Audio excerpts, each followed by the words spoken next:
Suburbicon takes place in the late 1950s in what appears to be a quiet, uneventful suburban town until a string of unfortunate events starts happening to one of the families in the town.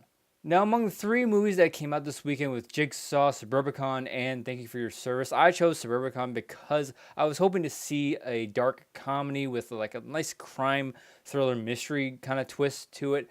But boy, did I choose wrong, because this isn't a very good movie. Now, to be completely fair, this movie isn't all bad. There were some things that I liked about it. There were a couple of scenes where the tension really does work and it fits the tone that they were going for. Matt Damon puts forth a pretty good performance, and across the board, everybody has a solid performance, and especially the young kid that plays the son of Matt Damon. I don't know the name off the top of my head, but he had a really good performance as well. But overall, this movie just didn't work for me. It tries to be like a dark comedy, mystery thriller sort of, but it was so predictable, and you saw the twists and turns coming a mile away, and because of that, the predictability of the film, it just was really boring. And I was constantly waiting for things to happen, and when something big finally did happen and things start to pick up, I just didn't care at that point, because there's really no character that I actually liked in this film. There's no character that was really likable, save for the son of Matt Damon and this young black kid that's in the film, and the whole black family that's in this movie.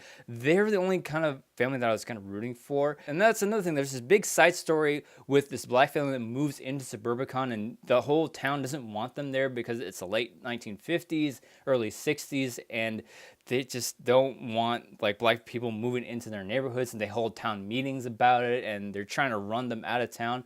But to me, that storyline just felt so like out of place, because it plays out to the entire film, and I'm kind of struggling to figure out why this was in the movie, because it doesn't have a real like impact on the main narrative with Matt Damon. And the first like 15 to 20 minutes of this film is setting up this storyline of this black family moving into the neighborhood. And then to me, the setup was completely useless, because throughout the entire movie, you learn little to nothing about this family. And really what this storyline kind of boiled down to is that the black family is the bigger person than the entire neighborhood that's trying to run them out, basically. And that's all I got from that storyline. It just felt like two separate people were writing two different stories, and they just crammed them together and put it into one film, because like by themselves, the main story and the side story would have been fine movies to do, but they just didn't explore them and tie them together. And again, I went into this film expecting like a dark comedy, because that's the way it was marketed to me in the trailer, and that's really what got me out to go see this movie.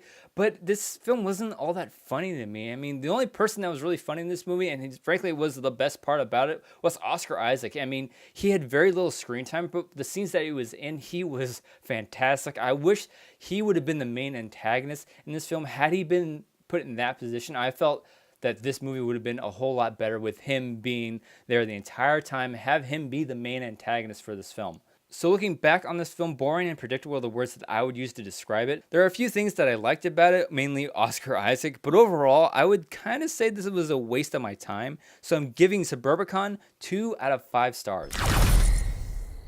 So I'm not going to ask you what you thought of Suburbicon. This movie was a waste of my time, and I don't think you should go see it. But if you saw Jigsaw or Thank You for Your Service, let me know what you thought of those movies in the comment section below. If you enjoyed this review, be sure to like and share it. And to stay up to date on all the videos going up on this channel, be sure to hit the subscribe button right there. Thanks as always for watching, and I'll see you in the next video.